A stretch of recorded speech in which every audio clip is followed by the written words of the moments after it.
Influencing popular culture, politics, and everything in between. The local station takes you ringside as we discuss the crazy world that is professional wrestling. This is Going Ringside with The Local Station. Hello, and thank you for joining us for another episode of Going Ringside. So glad you could join us. Once again, as always, please continue to support the program. Spread the word about it wherever you would interact with a wrestling fan, in person or online. Tell people in wrestling groups about it, wherever you're at. Trying to get the word out there. Give me a follow at Going Ringside on Instagram. Put a lot of our content out there. So, yeah, help us spread the word about the show. We are today tackling probably the hardest story in the history of the pro wrestling industry. I don't think there's ever been a tragedy as bad as the one that involved Chris Benoit. When in 2007, the former world champion killed his family, including his wife Nancy and his young son Daniel, and then took his own life in a horrific crime that spanned about 3 days at their home in the suburbs of Atlanta. So it is just a tragedy that I don't know that was ever really, that they'd ever really dealt with something of that magnitude in pro wrestling. Some have said it almost ended the industry. It was so bad, even Congress started taking a look at it because there were so many concerns following such a horrific tragedy. So today we're going to explore it. We're going to explore what happened. We have a few interviews on tap. One I wanted to bring back. On a recent episode, we spoke with former wrestler Mark Mero.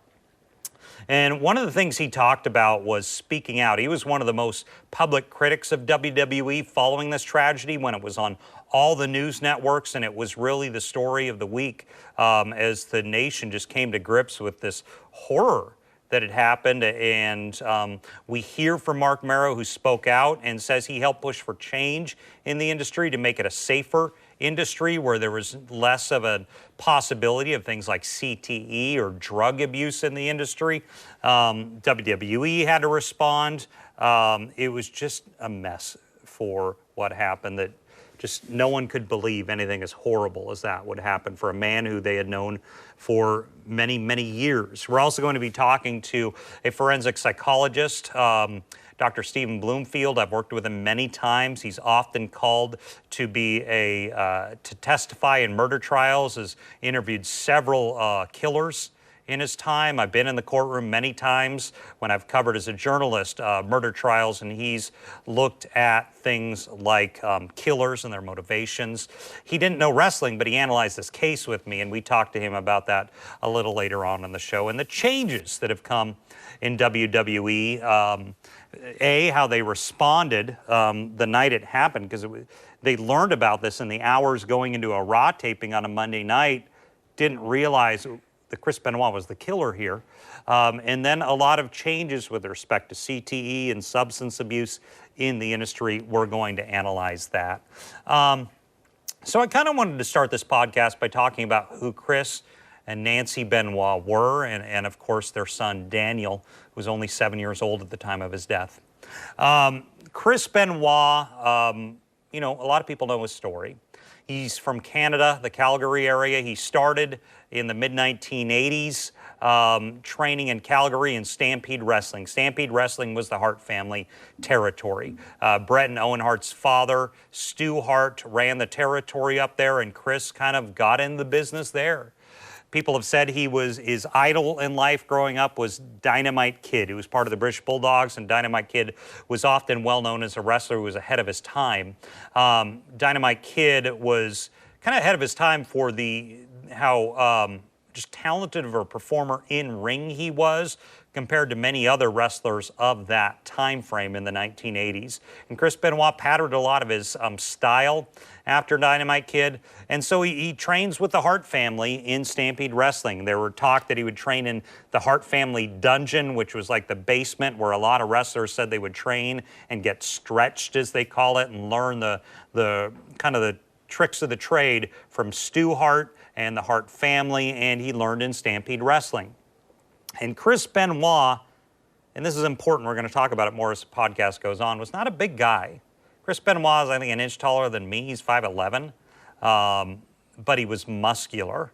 And I always thought Chris Benoit seemed like the type of guy who was good at the phrase punching up. And by that I mean he was in an industry filled with much larger competitors, and he needed to stand out. So we're going to analyze that coming up. But one of the things is Chris, while he was, my size and height, he was a big, powerful, muscular man. Steroids were big in pro wrestling back in that era, and that was obviously something people looked at with respect to Chris Benoit. We'll analyze that as the podcast unfolds.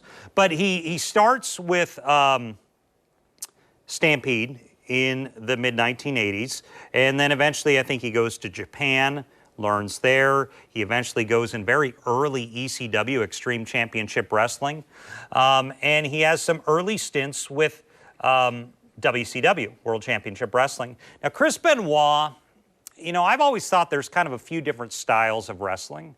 You have what Hulk Hogan was doing in the 1980s, which was a little more cartoon-oriented, where Hulk would, it wouldn't look as brutal. It would look, Hulk would do his big boot to the face and his leg drop and pose, and it didn't look, it looked almost corny sometimes. It didn't look like brutal.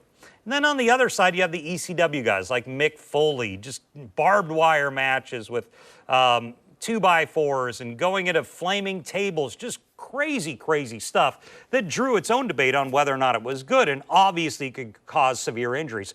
All of wrestling causes severe injuries. Even what Hulk Hogan and King Kong Bundy were doing in the 1980s, you'd hurt yourself. In the ECW, the extreme stuff, you'd hurt yourself as well with the, the flames and the thumbtacks and the weapons. Chris Benoit, I always thought was kind of a third category. He didn't necessarily, he'd do the table spots and stuff, but he didn't rely on, the weapons and the huge, crazy spots. He was just a brutal fighter who looked really real when he did it. Brutal punches, kicks. When you watch Chris Benoit, and wrestling fans have to have a suspension of disbelief because it's a predetermined outcome. Some people call it fake. Others just call it predetermined because it's essentially you're really fighting, but it's scripted and the guys know how to not hurt each other. Chris Benoit was a master of that to the point where he would brutally fight people night after night, and it looked real. And you could tell when you watched a Chris Benoit match, it hurt. He would make the other guy look like they are just beating the tar out of him, and they were, with punches, with kicks. And let's talk about what Chris Benoit's primary move, one of his finishing moves. So he had two finishing moves, really. He had the crippler crossface, but the other one was his flying headbutt, and this is important. So Chris Benoit many times would get onto the top rope and he would jump a good 10 feet or so across the ring and headbutt his opponent. And that was his finisher. So Chris, as a professional, he likely knows how to do this without crippling himself, even though he was called the Canadian Crippler because they would imply that, he would cripple his other opponents. But he would do these headbutts. Now, obviously, he knows how to do it without severely injuring himself. But keep in mind, Chris Benoit didn't do this once or twice. He was doing it night after night. He was putting his body on the line every night when he would wrestle, doing that headbutt spot a lot. The flying headbutt where he flies, comes down on the mat, his head makes contact with his opponent.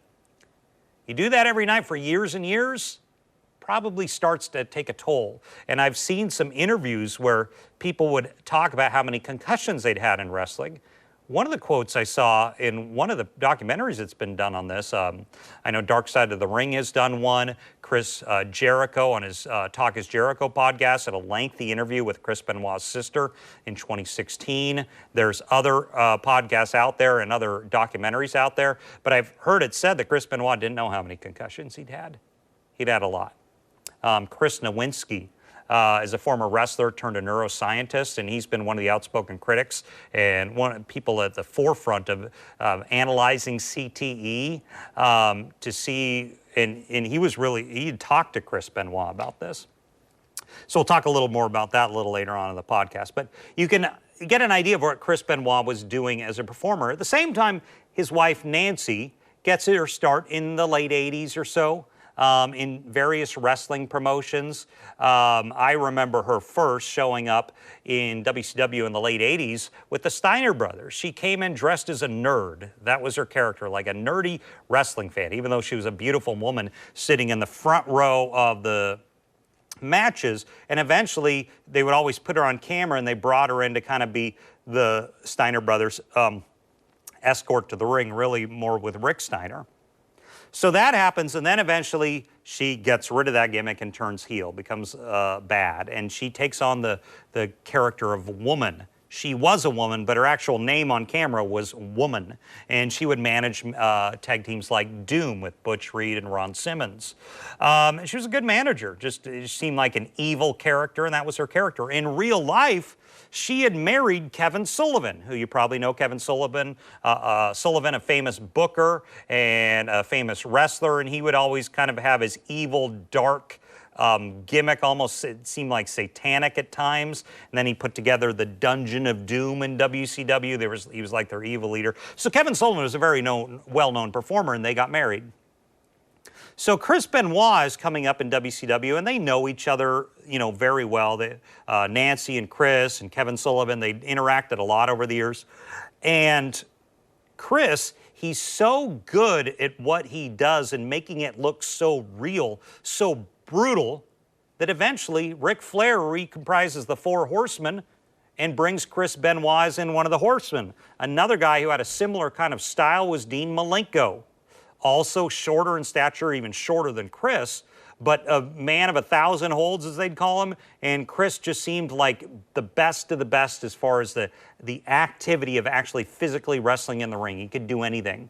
So it was Rick, Arn Anderson, Chris Benoit, Dean Malenko, and eventually Mongo Steve McMichael. So they're there, and they start the Horsemen, which the gimmick of the Horsemen is essentially we're the best of the best. We're the cream of the crop.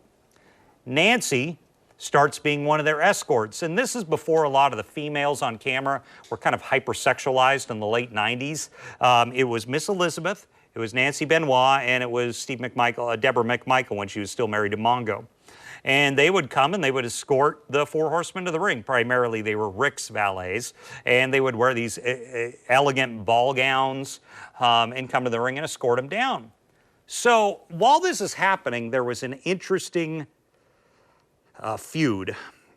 Kevin Sullivan, by all accounts, says Kevin Sullivan was the guy who booked the feud. He booked a feud between him and Chris, and the storyline would be him and Nancy on camera were having an affair, and Kevin was jealous. And a lot of people in the industry have said Kevin Sullivan booked himself into a real-life divorce, because during that, Chris is still married, Nancy's still married. They kind of start falling for each other, and afterwards, eventually, they both end up getting divorced and getting together. So that happens. I remember seeing those matches when I would watch all the old Monday Nitros during the 90s. I remember that gimmick, and it was kind of almost uncomfortable to watch because you kind of sensed this was kind of, storyline and reality kind of coming together, which it was. Chris Benoit would be here in Jacksonville fighting a lot on Nitro tapings, and something changed in '96 for WCW, which kind of illustrates what Chris Benoit had to do as a performer. The NWO, the New World Order, comes in.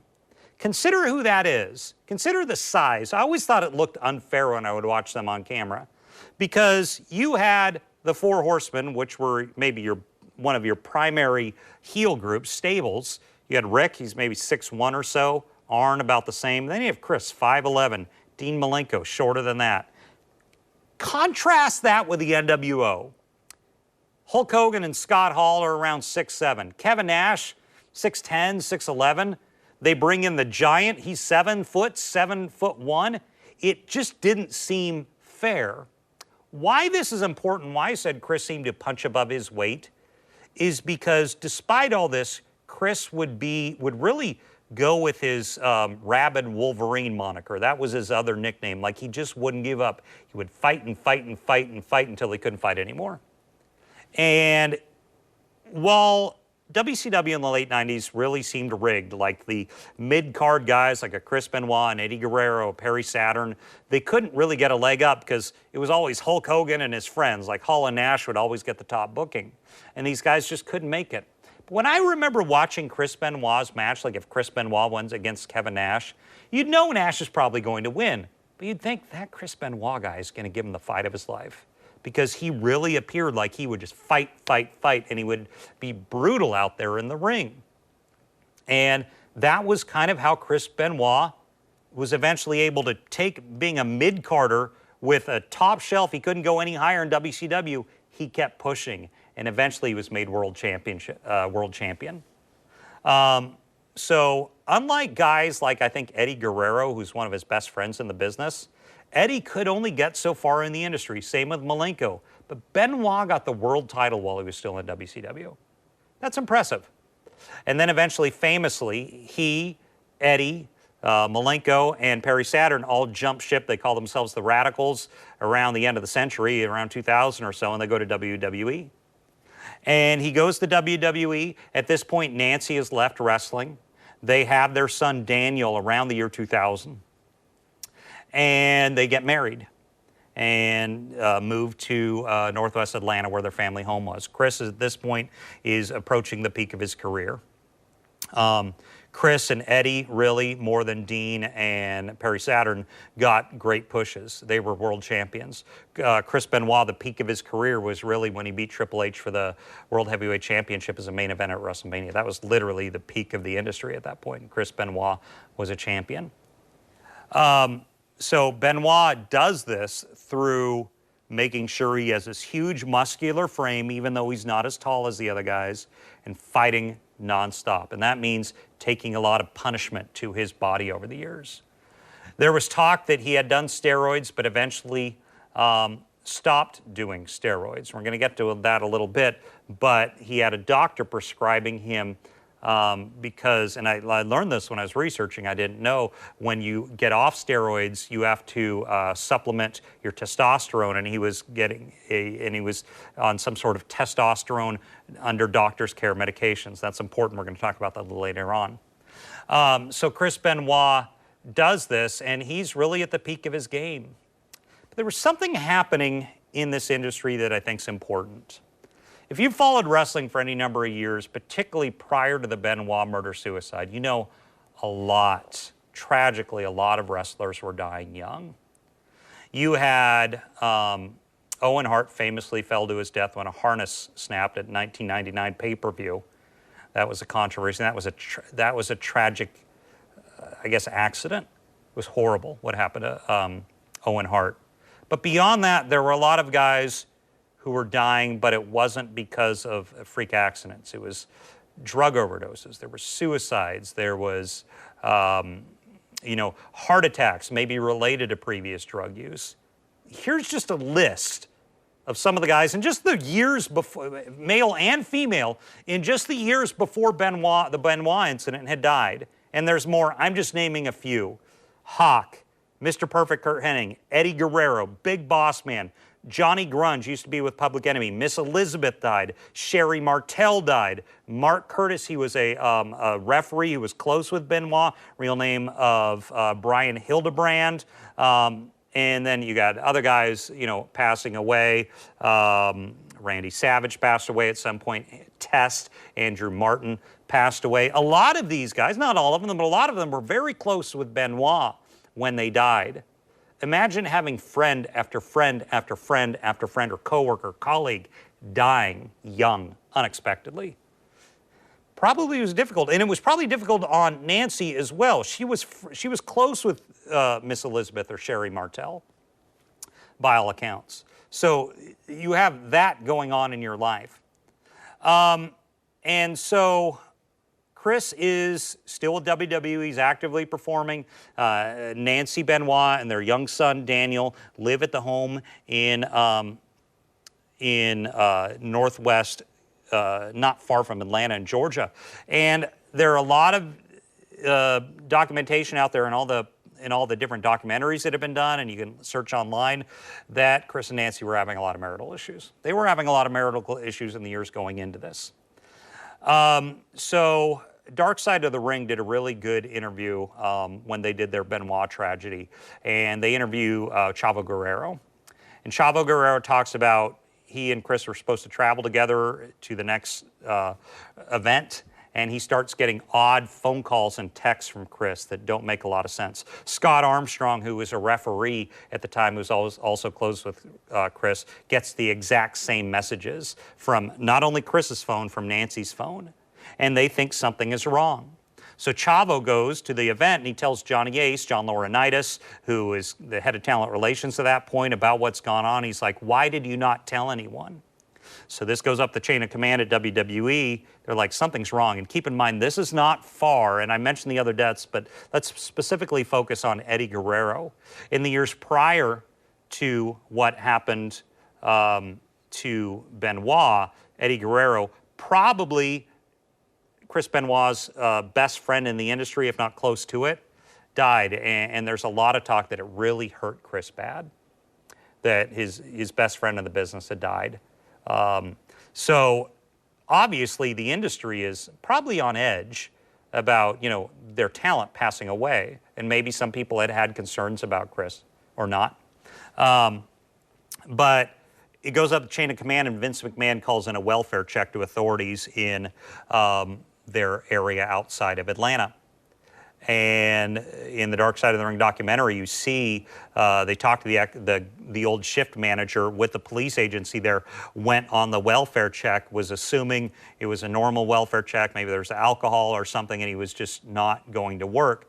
But then they have a neighbor go in, and it's chronicled in Dark Side of the Ring, goes in, finds Daniel's body, and then it all goes crazy.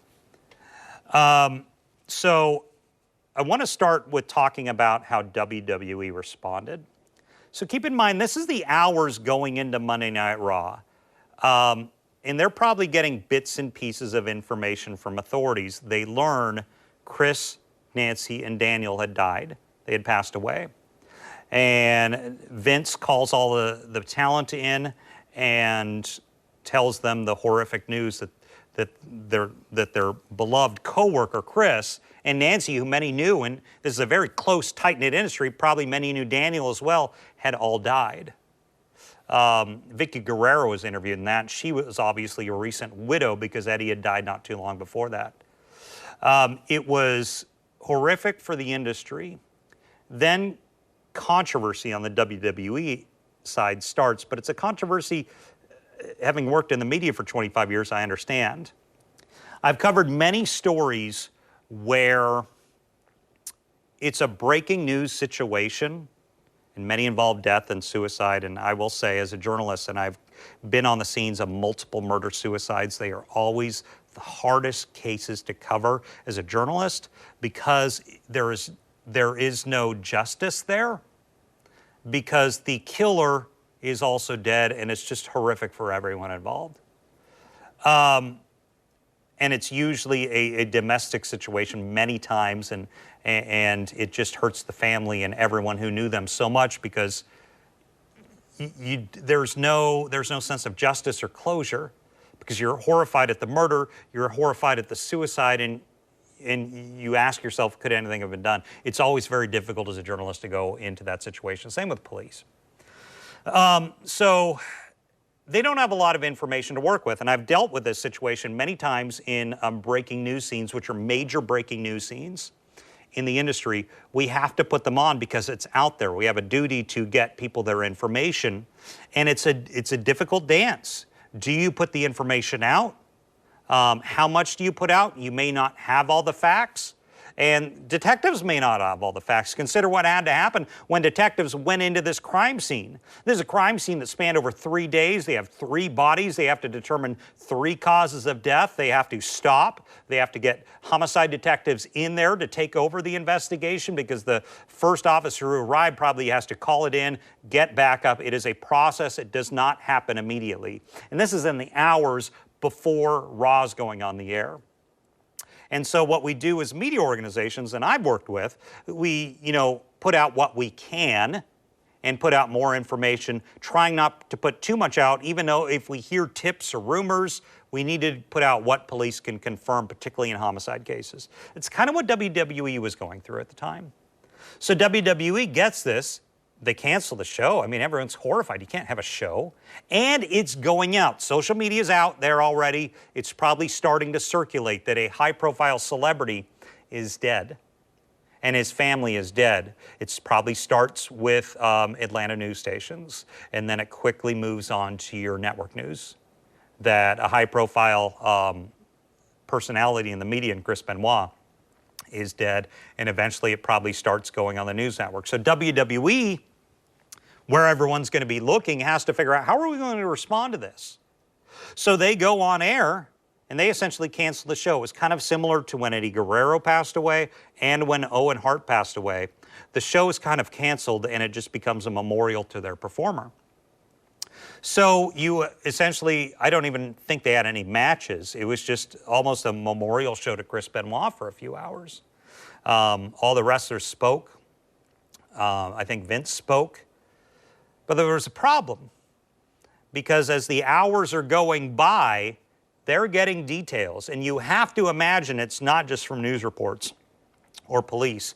Probably everyone backstage knows everyone involved, and they're all talking, and they're all, getting more details. So bit by bit, details are coming out, and eventually probably the homicide detectives released more information. Either they called Vince or they released it to local media who was out there. I mean, I don't know that they would have called Vince McMahon directly, or if they would have gone to, possibly the only reason I could see them calling Vince McMahon is because he was the initial complainant in the police report, or when police took the information, he would have been the complainant, so they may have called him back. Or they may have just gone out and given an update to, the press corps who was out there, and it was dispersed that way. Either way, by the end of the show, they're learning this is not what we thought it was.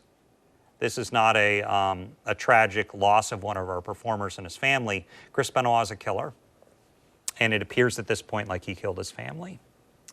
So the next night, WWE has an ECW taping. ECW is, I think they did their shows on Tuesday, and WWE has to start going into damage control, because this is quickly gaining steam as a major national story, not just a wrestling story. This is a major national top story headline on every news network in America. And so I want to read you the quote that Vince McMahon puts out on ECW the night after. Good evening, ladies and gentlemen. Last night on Monday Night Raw, the WWE presented a special tribute show recognizing the career of Chris Benoit. However, now, some 26 hours later, the facts of this horrific tragedy are now apparent. Therefore, other than my comments, there will be no mention of Mr. Benoit's name tonight. On the contrary, tonight's show will be dedicated to everyone who has been affected by this terrible incident. This evening marks the first step of the healing process. Tonight, WWE performers will do what they do better than anyone else in the world: entertain you. And I believe, if not close to it, that might have been the last time Chris Benoit was ever mentioned on WWE programming. I think Vince did one more statement before SmackDown, which would have been Thursday or Friday of that week. And WWE has pretty much erased Chris Benoit in a lot of respects from their existence. He's not on any more DVDs. They hide his image. They do not say his name. They've withdrawn him from as much WWE content as they can. Now, if you have Peacock and you go watch the WWE Network, you can find him. They have not erased his matches from old pay-per-views he was on, but anything going forward post 2007, I don't know that he's ever been mentioned. He's essentially been erased because they were under intense scrutiny and intense criticism following this. But before we get to that, I want to talk a little about what happened in that house. This is a copy of the autopsy report that was put out by Georgia investigators. So, as far as the death with Nancy, there were some drugs found in her system that appeared to be at prescription level. It appeared he had strangled her, and there was also, and she was bound at her feet and her wrists and died of asphyxiation. And it looks like she may have been hurt in it, like he possibly had battered her in some fashion, and he left a Bible by her. Their son, Daniel, also died of asphyxia. They say he did have something in his system, like maybe Chris had put something in his system to where he would not be conscious at the time of his death. And he laid Bibles by both his son and his wife. And then eventually, at some point, he took his own life by trying to break his neck or strangle himself on weightlifting equipment in their house. And that is how they died. One thing that was brought in this, and I want to read you one, most of his autopsy report looks to be, I'm sorry, is my director talking in my ear? Thank you so much. Most of the autopsy says, you know, he was normal and it showed the evidence of strangulation. But post-mortem toxicology revealed blood levels of alprazolam, hydrocodone in his system, which fell into the therapeutic range, but this one was important. There was an elevated level of testosterone in his urine, which with an elevated testosterone and epitestosterone ratio, signifying an exogenous source of testosterone. So there was a lot of concern because there was also testosterone and steroids believed, or something like that, found in the house. A lot of different types of pharmaceuticals in the house. So there was a lot of talk initially in the national press about, was this due to steroids or roid rage? They later found out that he had been getting testosterone from a doctor, then that offset the lack of steroids that he no longer was using. That doctor, and I want to mention this, a guy by the name of Dr. Phil Aston, eventually was sentenced later on for overprescribing medication. He died in prison. So that was interesting. And there was also talk after this. I mentioned Chris Nowinski earlier in the podcast. He's a neuroscientist, and he had Benoit's brain scanned because there was concerns about CTE.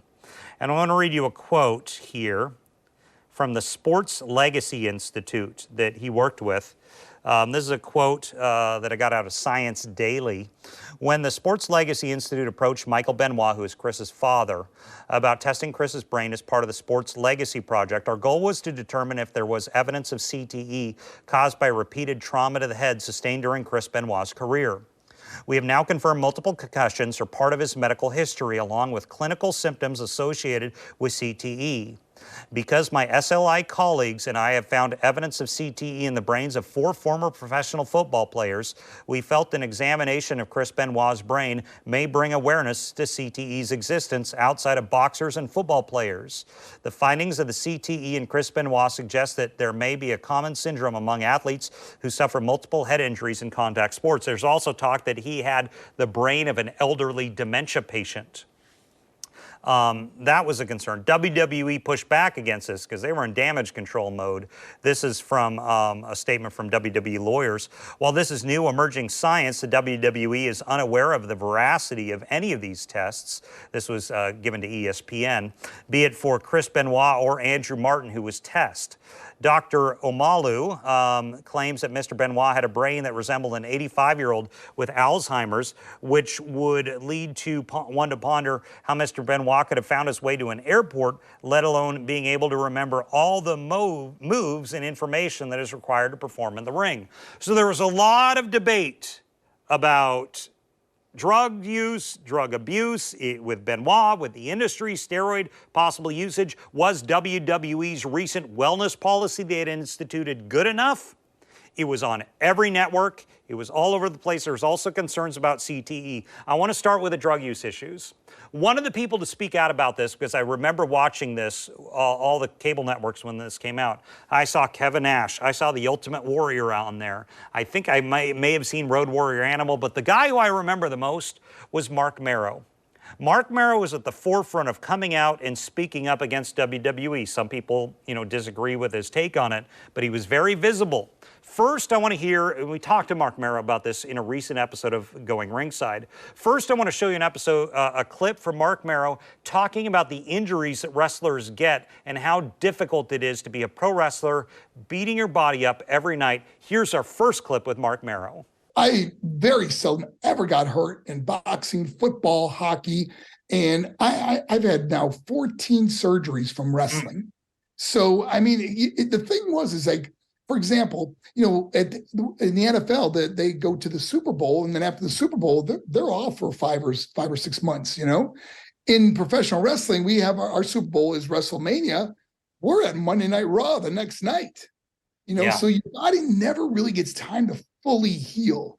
And the trauma you take night after night, you don't realize how much you get slammed on your back, and you don't always land right. Sometimes you get tweaked a little bit, and you land on your elbow or your shoulder or something, and then it's constant injuries. And that's why so many of the guys were taking a lot of pain medication, and it affected their health, and obviously it was very detrimental. But I'm proud to say they got very strict drug testing now, and you don't see as many guys dying. So by this point, this is 2007, Marc Mero has essentially been out of the industry for a while. He's an ex-wrestler at this point. And he is one of those ones who went on the news. I remember, I think, an argument with him and Steve Blackman on a cable news network, which you could probably find out there. And Mark was very outspoken about this, saying that WWE, or the wrestling industry in general, is not doing enough to protect its athletes. And I mean, he did have a point. There were a lot of athletes dying young, as I talked about earlier in the podcast, for a variety of reasons. So he speaks out. And I asked him about that, and it was kind of uncomfortable. And I'm like, Mark, I need to ask you, tell me about this Chris Benoit chapter in your life. How did that go for you? He said it was not easy. He said he felt he needed to speak out. But this is what he told me happened when he spoke out publicly criticizing WWE following the Chris Benoit murder-suicide. Now, in 2007 rolls around, probably the hardest story in the history of wrestling. I honestly can't think of anything worse than the Chris Benoit story. You became very outspoken on that story. I saw you on the news networks nationally speaking about it, no longer an active wrestler. Was that a difficult process for you to go through? Because obviously it is as personal of an issue for, I think, the wrestling community as anything we'd ever seen. Well, to this day, I'm kind of blackballed from the WWE. I can't go to none of their events. I've never been invited to anything. But I stood up for what was right. There were so many guys that were dying. And with the steroids, the drugs, the pain medication, it just got to be too much. And so I stood up. But I got to tell you, if people like myself and some others didn't, they now have the strictest drug testing, like Olympic drug testing. Now, you very seldom see a wrestler die from a drug overdose. They also have where anyone that ever wrestled in a WWE ring can get free drug and alcohol rehab. I don't care who you are or how long you've been out of the wrestling business. Let's say tomorrow I got addicted to drugs and I need to go to rehab. They would pay for it. And that all stemmed from guys like myself speaking up years ago. So even though they may vilify me or blackball me or whatever, I think about how many lives may have been saved because some guys like myself and some others stood up. Was that hard to do at the time? Because I'm sure you're getting pressure, just as a guy, people, friends and colleagues, that type of thing. Yes. I mean, yes, obviously you lose a lot of friendships. And but at the end of the day, you got to be proud of who's looking back at you in the mirror. I mean, life passes so quickly. And, you just got to be proud of what you do. And so that's what Marc Mero says was his experience following the Benoit murder-suicide when he spoke out. And WWE had a lot of changes at this point. Not only was this something where the news networks and the media as a whole is focusing on your industry and the safety of it, Congress even got involved for a short time and started analyzing whether pro wrestling was an industry that had enough safety regulations. Vince is on. There's interviews out there where he did interviews himself, trying to deflect blame of this was CTE or steroids, but it was an act of deliberation on the part of Chris Benoit. But WWE starts making changes. Not long after this, they changed the rating of their program. They go to TVPG. And you no longer see as much blood on the show. They start to become a little more family-oriented programming, kind of like they were in the 1980s. So that happens. You no longer see, or very seldom do you see a chair shot to the head anymore, because those were very common back in the day. And so there are considerable changes. And the Chris Benoit thing is something I always thought was interesting to watch when you see him brought up in like pro wrestling fan groups, like on chat rooms, and someone brings up Chris Benoit, and you see an interesting debate that always unfolds. On the one hand, you have people saying, how dare you bring up Chris Benoit, he's a killer.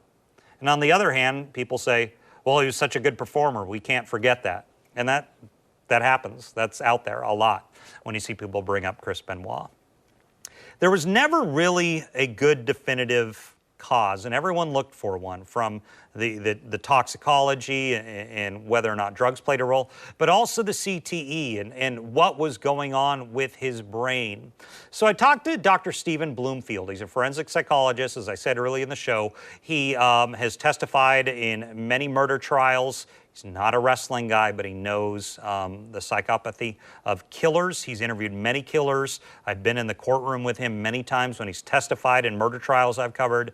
So I wanted to bring him in, get his perspective on this, just kind of his analysis, because he is an expert on this type of thing.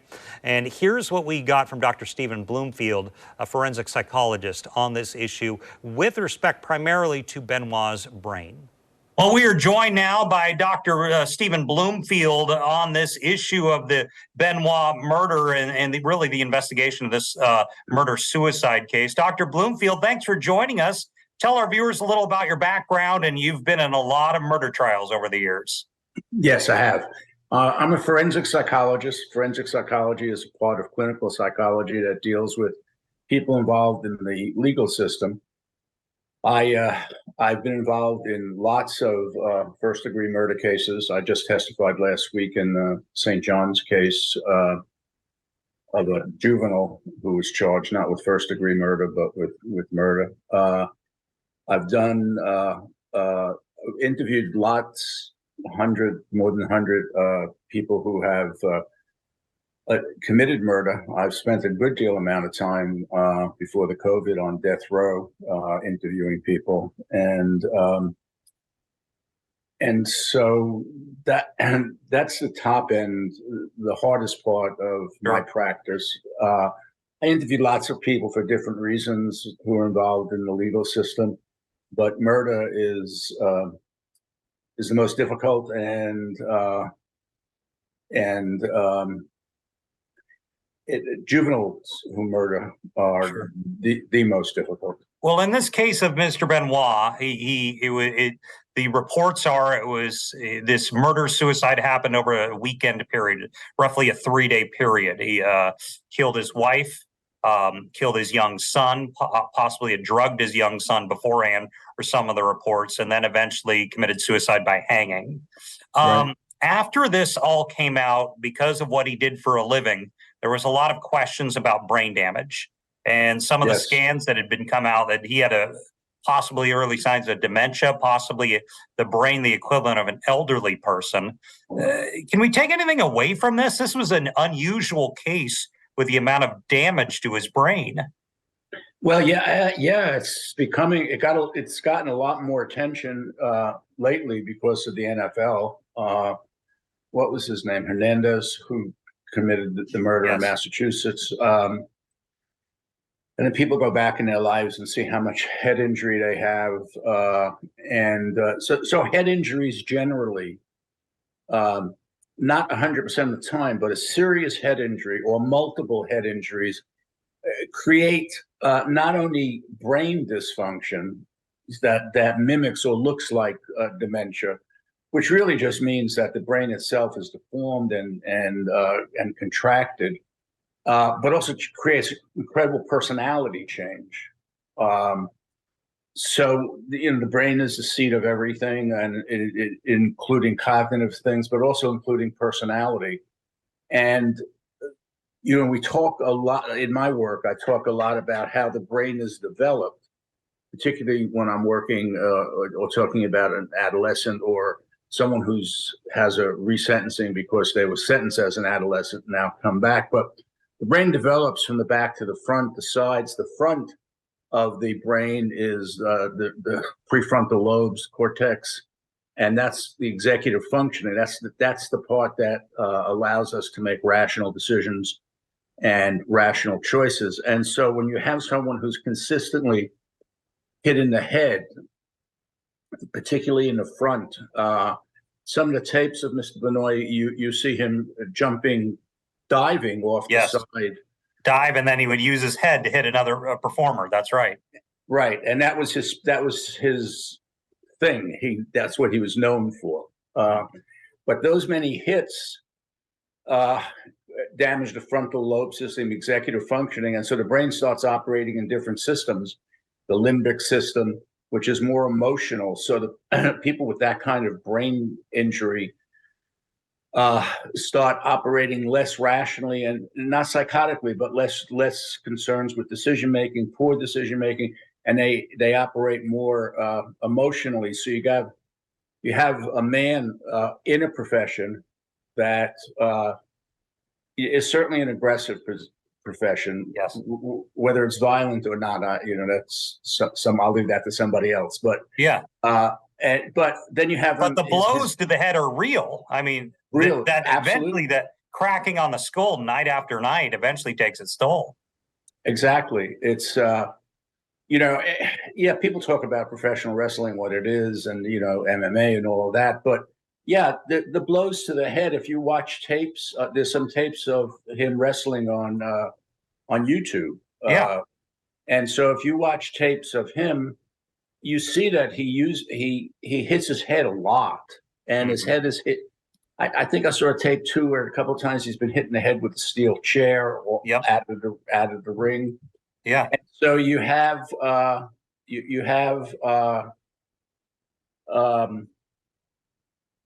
this constant barrage to the head, and so it creates. So it's real. I mean, that part is absolutely real. Would you suspect that the personality changes would have been noticeable leading up to this, or could you be functional even if you maybe are dealing with stuff that's similar to a dementia patient? Yeah, I think it's. Dementia has a big cognitive deficit. And although the brain looks the same as a dementia patient, the cognitive issues are really what you're looking at in dementia. And when you're looking at personality. He was in a profession where aggression was encouraged. So if he's aggressive in that profession, people wouldn't notice it unless he started acting erratically and bizarrely. I know I listened to some tapes of people who say that he was a gentle giant and he was a really quiet man. Some of that stuff goes buried. And then it explodes. Then you just don't know. There's just an eruption, and people get paranoid. We don't know, obviously, because he committed suicide. But the worst things that happen to people with those kinds of things, they start getting paranoid and they start believing things that aren't real. And there was a lot of debate afterwards of how much the brain damage contributed to this and whether it did. And they have to base that off an autopsy report. Would an autopsy report be pretty conclusive on that, or is it really hard after a suicide to determine the causal factors? It'd be hard. It wouldn't be hard to say that there was brain damage, and that's why people were talking about that the brain looks like a dementia brain. But it's hard after the fact to see what the effects of it were. The other thing was that he was using steroids, as I understood. At some point he had. That's somewhat unclear that he may have in the past, but still, had some other medication in his system. That's one of the debates on if he had some sort of something in his system. Yeah, that's correct. Right. So, steroids are also very problematic. Sure. And also create personality change, and we've seen that amongst people. And in acts of rage like these, in your experience, can they come out of nowhere? Are they something that someone is always having privately, or is that hard to say? All of the above, I think. Sometimes the person was full of rage and acting out all along. and we didn't know it. There's some issues, domestic violence, some fear issues. And then, as I said earlier, there's the paranoia problem, because we don't know what was happening in his brain. And if he started to get paranoid and started to get delusional about what was happening in his family and his life, he'd start acting irrationally. Now, delusions are bizarre, strongly held beliefs that are unshakable. You can't speak to a person with a delusion and say, "It's not true," because they say, "Well, if you understood it, it would be true." So there's that possibility. There's possibilities that there was a history that we don't know about that wasn't reported. There's possibility that he tried to that he was having. He had some outlets for rage.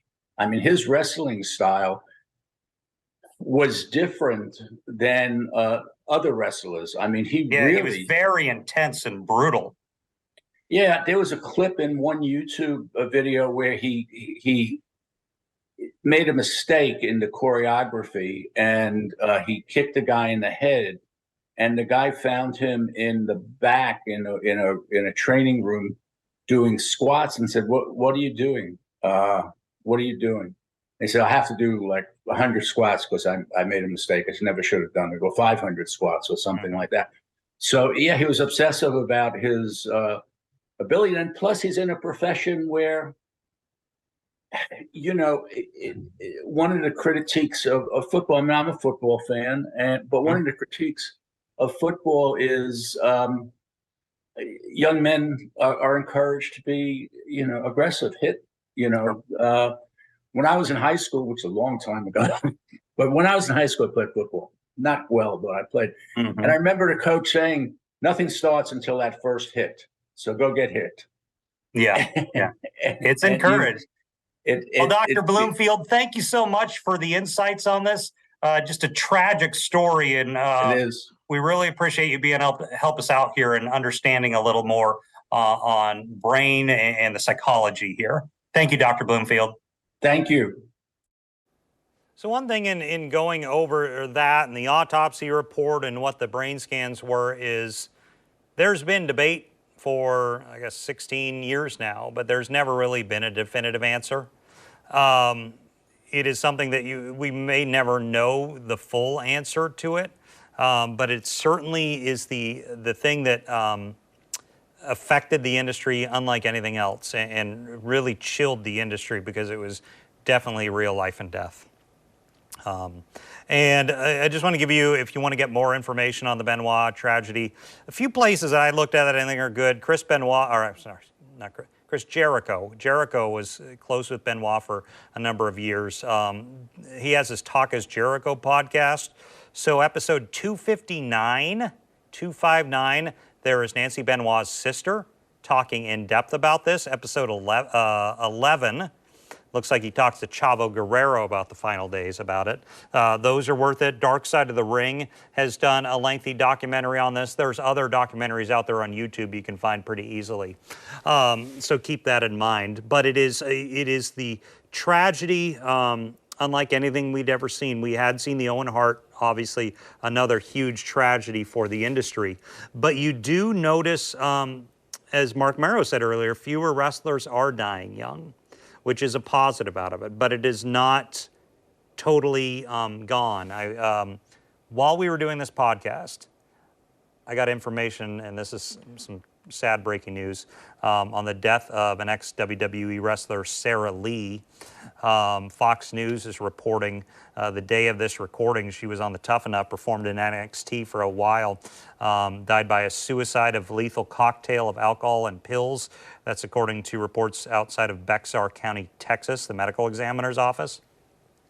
And she was only 30. So it's not gone away totally, but it's not gone away in any aspect of life. But the sheer volume of death in wrestling, it appears it's not on the level as it was. I mean, those early 2000s, seemed like it was constant with Hawk and Kurt Hennig, Rick Rude, Big Boss Man, just one after another, Miss Elizabeth.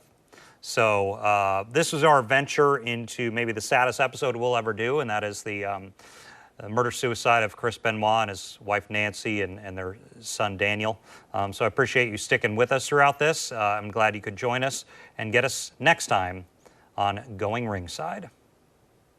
This has been Going Ringside with The Local Station, brought to you every Wednesday on your favorite podcast player, on New Sport Jacks Plus, as well as the New Sport Jacks YouTube channel.